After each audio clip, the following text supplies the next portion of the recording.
Just 85 miles north of bustling New York City is the serene pastoral town of Goshen, New York.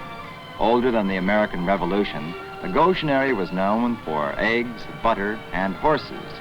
On this main street, wealthy farmers raced their horses back in 1775 on what was once a measured mile. In 1790, the Goshen Repository News reported on great local breeding farms, and the Independent Republican editorialized in 1860 that it was unsafe for a lady to cross the street because of the speeding trotters with careless drivers.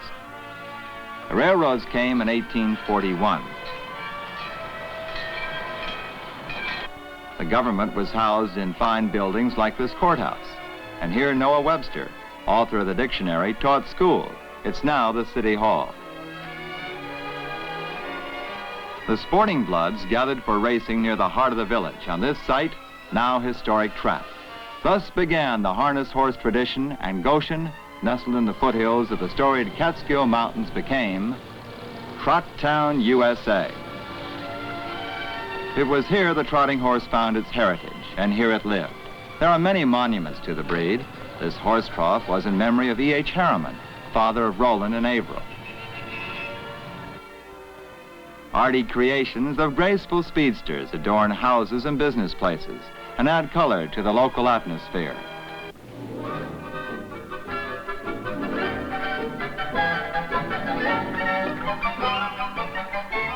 Even the oldest house, now a shop, has a trotting flair. This unusual sign welcomes patrons who visit a clothing store.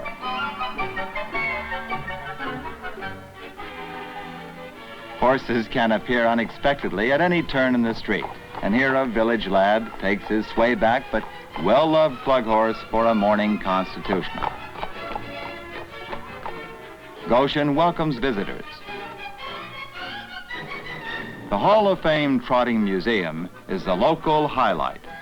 Founded in 1951 to preserve the history of the light harness horse and the sport, the museum contains over 3,000 articles and a vast library in a handsome setting. Visitors are first acquainted with the founding fathers of the breed. This is Byerly Turk, a Persian and Arabian stallion, one of the three great progenitors of modern race horses. Many of our fastest horses descend from the 17th century Godolphin Arabian. The Darley Arabian from Syria was a third of the great triumvirate and the founder of the trotting breed. Mambrino was England's most famous trotting coach horse. His son Messenger came to the United States in 1788 and became the founding father of the greatest families of American trotting and running horses. The Hall of Immortals of the museum was created to properly honor the men and horses selected to the Hall of Fame. In these illuminated display cases, the colors of a dozen of these drivers are spotlighted. Dioramas of our first immortal horses in exact scale size are popular exhibits. Driver Sepp Palin and world-famous greyhound share this place of honor. An ornate weather vane shows trotting form. The miniatures have lifelike backgrounds. Hambletonian was the first stallion elected to the Hall of Fame. In the records of the breed, he ranks as the daddy of them all. His owner, William Risdick, never raced him, but bred him to local mares. His offspring, 1,334 sons and daughters, became the great racehorses and breeding stock of the sport. Dan Patch was the first great sports hero of the 20th century. The museum has the world's finest collection of Currier and Ives prints. Trotting horse scenes were favorites with these 19th century lithographic artists. Once of small value, today they are much sought after by collectors. Some of the better-known racers inspired even musical compositions. Flora Temple, turf queen of the 1850s, was the bob-tailed mare of Camptown races, and Lady Suffolk was the old gray mare. This sleigh race shows a member of the weaker sex in a spill. And it was a man's world, even though slightly confused. The trip home from the Trots could prove exasperating.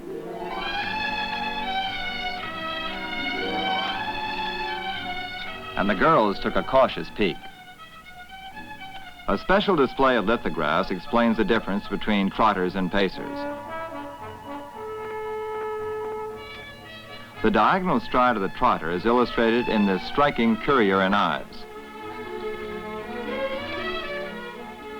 Pacers, on the other hand, race with both legs on one side of the body moving forward at once. The many horseshoes of the sport make interesting viewing. Shoes fit much like those of humans. If they wear in certain spots, then special protection is needed, and each horse has individual fittings. Several displays have an international theme. This gear is from Australia. The sport is also popular in Russia. Italy, New Zealand, Sweden, Canada, and England are all represented. And each driver has personalized colors registered to prevent duplication. Hambletonian's four-wheeled wagon heads the museum's vehicle group. Speed improved with a two-wheeler. This one dates from 1879. A world's record was set with this sulky in 1960. The tremendous growth of harness racing was made possible by the development of the first starting gate. The Phillips gate made perfect starts possible and opened the way for the nationwide popularity explosion of trotting. Though primitive in construction, it certainly did the job. A modern gate has but small resemblance to the Phillips prototype. In this library, you'll find a complete history of the sport. The most recent addition to the Hall of Fame is the Art Gallery. Specially selected works form a nucleus of trotting scenes for visitors. The first painting of a trotting race perhaps is the greatest treasure on exhibit. Warm fall tones in leaf brown portray trotters under saddle. The art dates back from 1861, when trotters raced in this manner. Sulkies became popular later. But enough of the past. A modern horse band heads for Historic Park. It's grand circuit time with all its excitement and glamour, and everyone is welcome.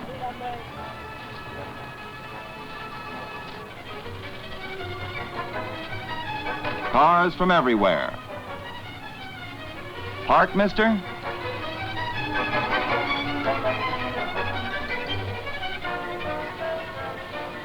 Store displays tell the harness racing story.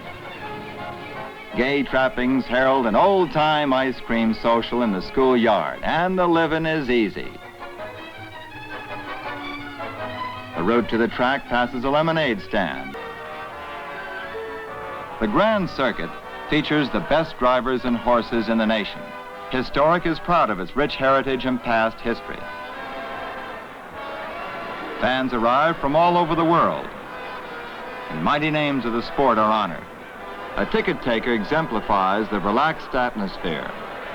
An historic track became a public race course in 1854. It was racing here before the Revolution. The home stretch once was a beaten pathway where the local blades competed for prizes of feathered fowl.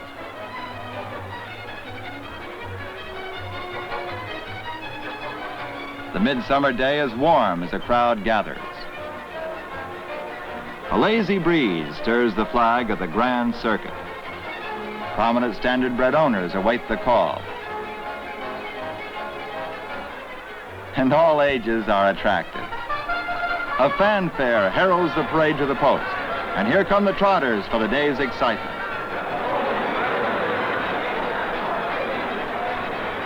Century-old Historic painstakingly preserves the county fair flavor. The famed Hambletonian Classic was raced here in Goshen for 25 years. Green-top judges' stands lend distinction. Beneath this great tree, the mighty Hambletonian graze. And Stambul, a famed trotter, here rests in peace. Modern ranch houses overlook the course. The stands are full. A ripple of expectancy surges through the spectators as one of the day's races begins. Here they come. And they're off. Oh, these are knowledgeable harness racing fans. They know their horses. The announcer's call adds to the color and excitement.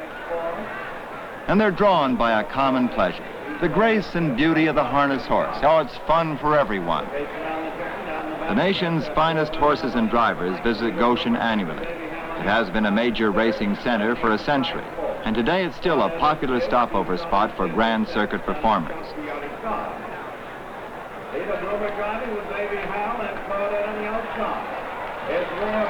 Breeding and bloodline share the spotlight, and the proud victors are the center of appreciative attention in Goshen.